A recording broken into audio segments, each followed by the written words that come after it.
Hey, what's going on, guys? I've got another review for you today. Sorry about the attire. I've just stepped out of the shower, so you get me in my gown today. Anyways, let's move straight on with the review, shall we?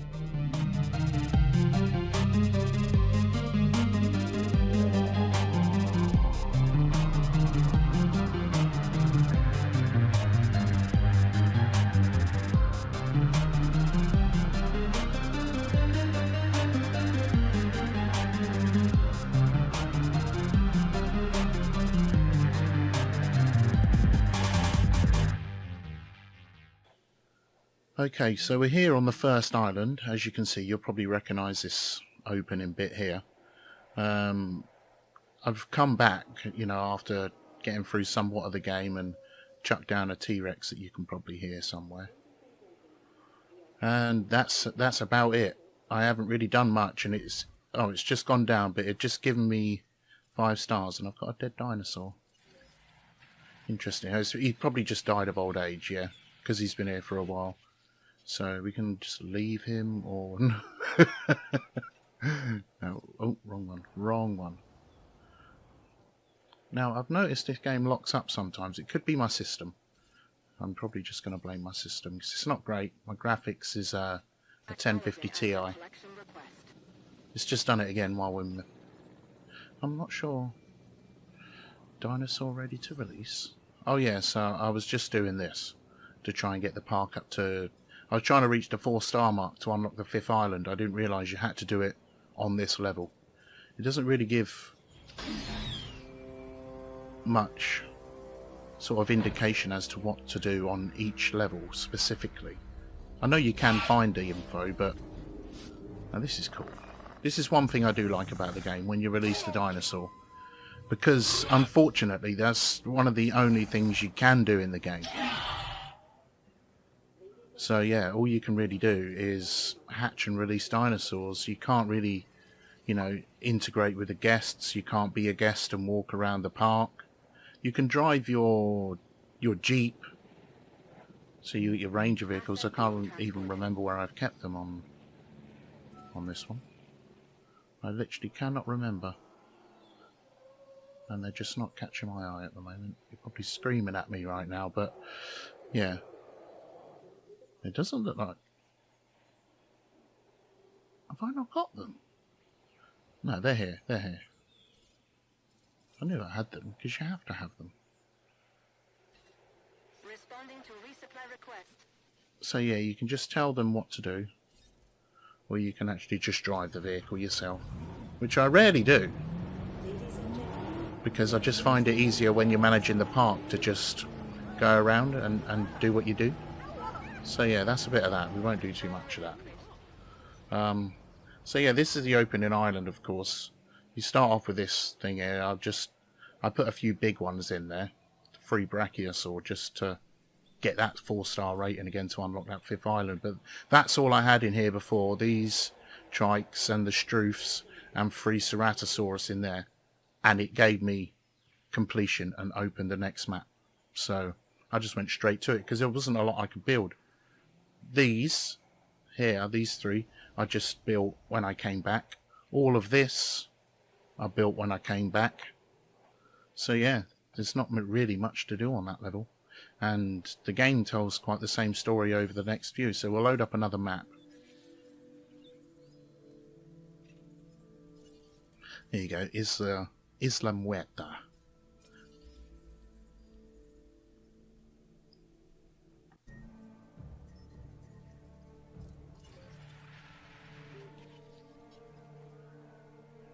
So I've loaded up the island, and it looks like as soon as I loaded it, we had a dinosaur breakout, and I've already activated the emergency alarm.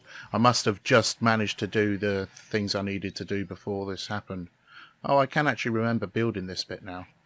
So I've got my Velociraptor. I think one of them ended up going a bit mad, because there was 4 in here, all happy. And then I had to do the security experiment with a Dilophosaur and a Velociraptor. So I built up this weird paddock there and just caged them off bit by bit, so they fought each other to the death. That was quite a bit of a mission to do that mission, but it was all right. And you can see it's a bit like the first park. You've got your entrance there. I spent a long time in this park. That's all the sort of operations, and all the guest stuff is over here. But you can see there's not really much shops, and there's not much new stuff to build. There was new stuff to research, and you see these little bits on each building. You can place small upgrades on there. Now, these have been done, so I put, you know, more power on the stations, and basically that's it. You know, there's not much to do. I've got my Metriacanthosaurus there, which was one of the tasks I had to do for this level. I've got a herbivore enclosure there, and some ceratosaur there, because that was the only good enough, you know, carnivore that I had at the time. And it basically starts you off with these two paddocks here. I extended this one a bit. These guys got too moody to live with anyone else, so I just threw them up there in their own one. And that was it. You know, do these bits of completion. And you can notice, not on the first island, but this island, space. That's it. You took up all the space. There's not really much else I could do on this island, so I'm going to move straight on to the next one, which is Isla Sauna. So we'll load up that beast.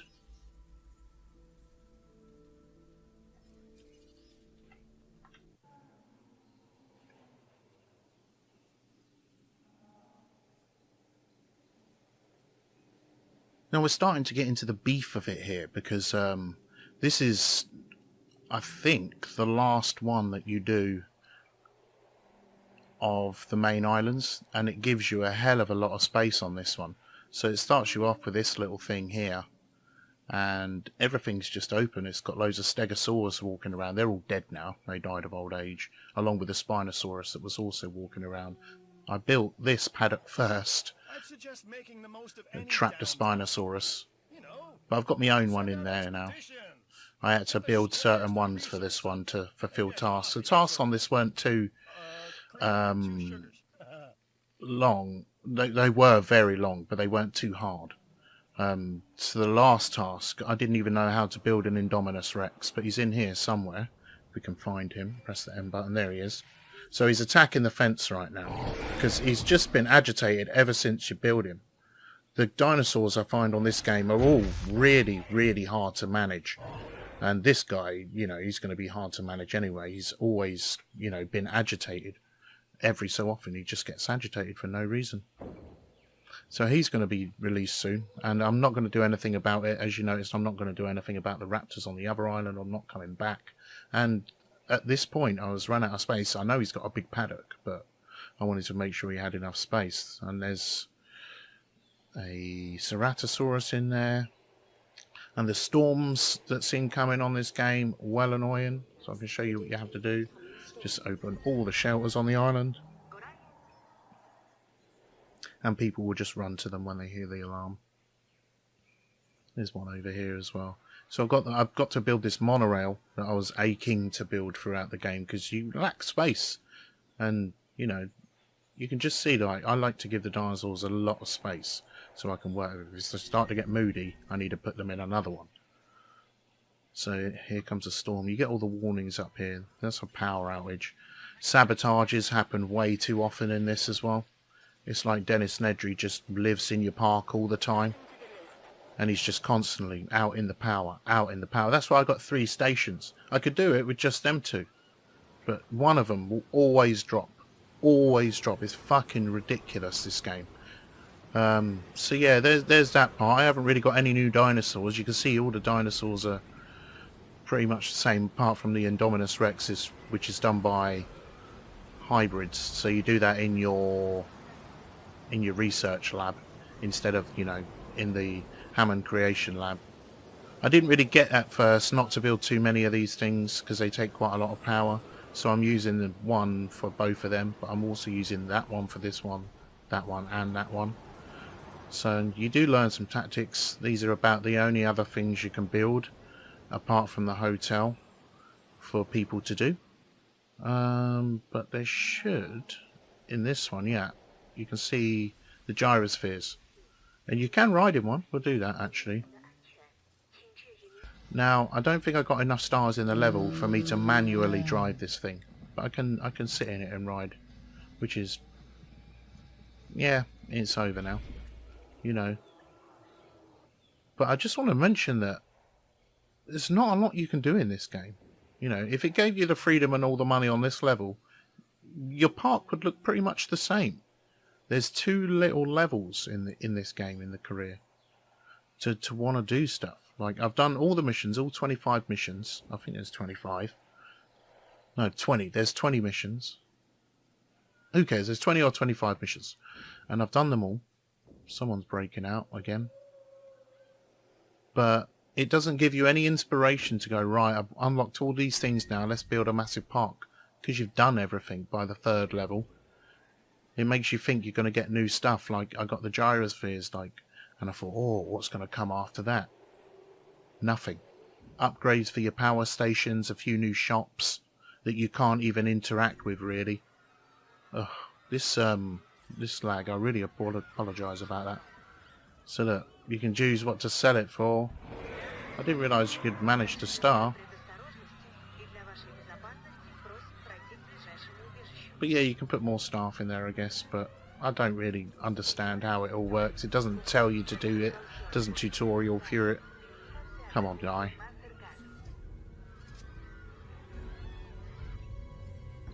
These things are the contracts that pop up every so often. You have to do that in order to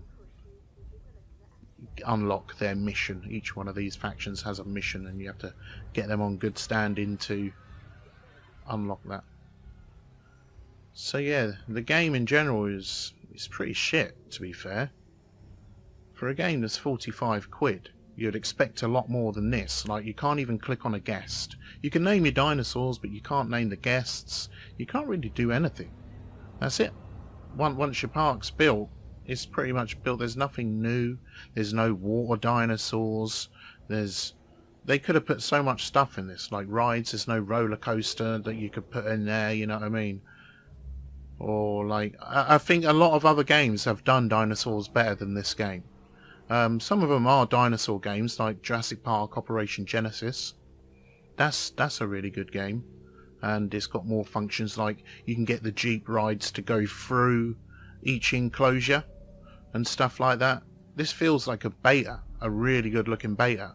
And I really hate the blue tint that they've got over the whole thing. It's in the menu. It's just everywhere. And it looks like it's over the forest as well. I am zoomed out a bit. But it still looks like it's there. It's just odd. Very odd. And the monorail, it doesn't let you ride in the monorail. You only get to look out the front seat. Like, you're on top of the monorail. That's the view it gives you. There's so many things that feel like they're missing from this 45 quid game.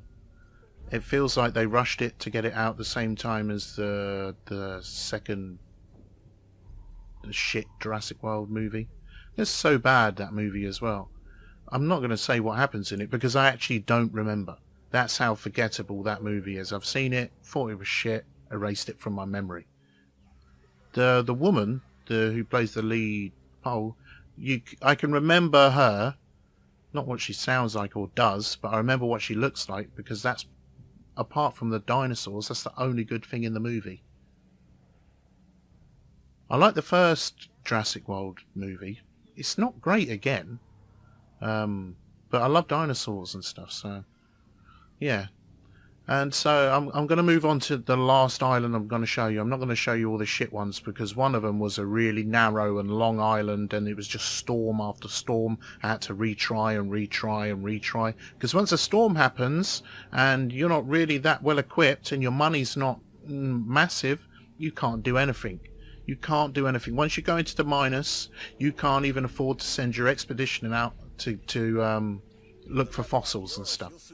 But I'll go into a bit more about that on my next island, which is the big one that I thought was going to unlock in order, but it didn't. But this one, it's good. It's basically your sandbox island. You don't have money or anything like that, and you just get to use your imagination. So you can imagine what I've come up with. But I'll see you in a sec.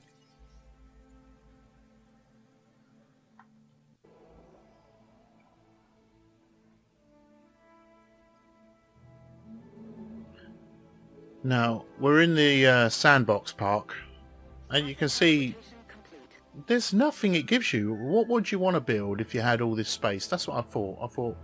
I spent a long time on this level just looking at nothing. I was like, I don't even want to build anything. I've built everything I can pretty much throughout the game. It doesn't feel like I want to make my own version of anything because the freedom it gives you just isn't there because there's not that much content. So I just boxed all the humans in, give them one viewing gallery and one gyro station, and they go out very fucking slowly, these gyro balls. I can see that one. It doesn't look like there even is another one out here. See? Rubbish. Another rubbish thing about this. The dinosaurs get fucking well moody as well when they get close to each other. Like their comfort ratings all over the place. But I think this is big enough for the amount of dinosaurs that I've got in here. You know? The only thing that I can really do, now that I've put all the sort of dinosaurs I wanted to try out there, is when they start attacking the fence, shoot them down, bring them back, drop them off over somewhere, and refill the fucking things. That's all you can do. Like, there's nothing to do in this game. You can't even make like friends with a dinosaur or nothing. Feeder supply You aren't even a deployed. person, you're just a manager. You don't get a body on this. So, and you can see, like, all these dinosaurs that I've got here, it might be because of the way I've set it up, but I'm only getting like a 3-star, whereas on that first level, it gave me like 4 stars after having like 6 dinosaurs. It's really unbalanced in that fashion.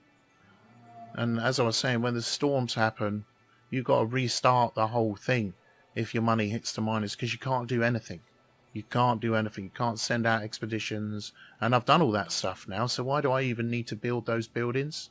I just need to keep the guests happy, and that's enough. That's fine. And this is the complete product of this game. This is the freedom you get in the end to build that circle. I built it that size because that's the size of the substation coverage. And I thought that would do.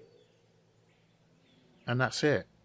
I mean, if I'm missing something, please tell me, because I'd really like to know, because it was quite enjoyable going through the game. I think it took me about 30 hours, maybe a little bit more. But yeah, I'm done. I'm never going to come back to it. Maybe to do another video, you know, comparing it directly to Operation Genesis. And I'll mention some other games as well that do dinosaurs better than this game.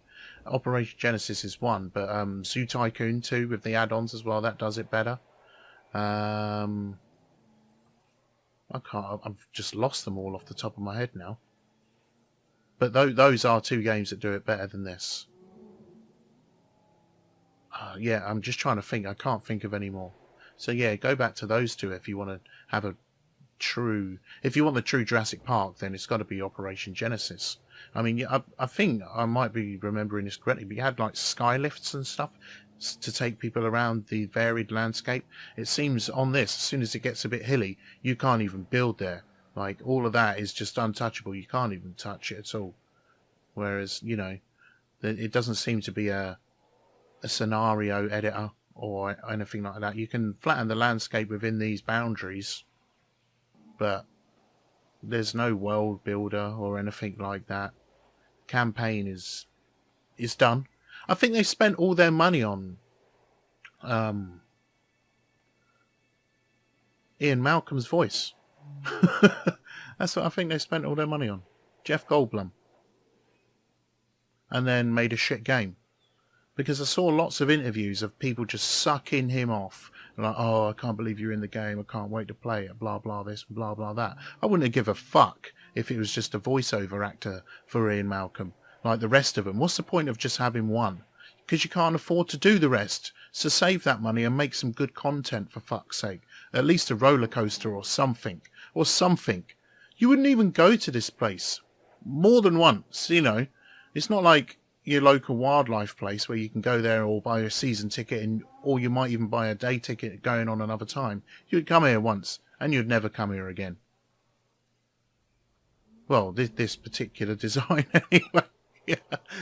But you can see what I'm saying. In the movies, the way they make it, like there's everything there. Like you can go in the side, you can't even go in any of these buildings. Have a look at the stupid little things. There's no cinema building playing the old movies. This is a licensed game. What the fuck? I'd love to have a little cinema or a little outdoor bit. That would be fucking awesome, man. You know what I mean? So many things. And if you listen and put those DLC, I ain't gonna buy it. And not because it's stopping and not running properly, because it doesn't usually do this much. It'll be once every so often. But I won't buy it because it's not enough. There's much more. They're the developers. I'm just a player. They're the ones who are supposed to be coming up with the ideas for me to play. And I'm supposed to play them and enjoy them. And this just ain't enough. Especially for 45 quid. That's not even an hour, a pound an hour. Do you know what I mean? I've put into the game. Did I say that correctly? But I don't care. I'm mad now, so I'm going to go away. I hope you enjoyed this review. Well, that's my review, unfortunately. It's not a great game, but that's just my opinion. Don't let it offend you. Anyways, I'll see you again soon. I just want to take a moment to mention Patreon quickly, because I've just started my page, and it would really help me out if you guys could go over there and take a quick look. There's really a lot of benefits that I've thrown together on there, so guys, let me know if you think they're any good or not. You can pledge for as little as $1, and there's plenty of benefits including early access, downloads, and even a free CD. So it'd really help me out if you guys could take a look at that quickly and maybe share it amongst your friends.